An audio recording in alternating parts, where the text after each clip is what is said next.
நெஞ்சில் குடியிருக்கும் கன்னியாகுமரி மக்கள் உங்கள் அனைவருக்கும் என்னுடைய வணக்கம்.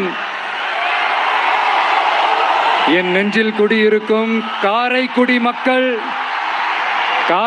மக்களுக்கும் இந்த நேரத்தில் உங்களுக்கு நான் வணக்கத்தை சொல்லிக்கிறேன். ஏன்னா அன்னைக்கு வந்து பேச முடியாம போச்சு.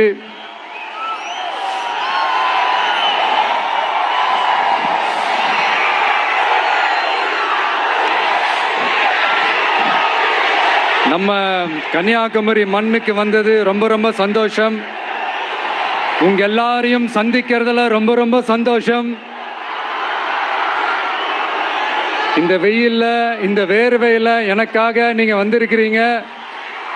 உங்களுடைய அன்புக்கு கோடான கோடி நன்றிகள்.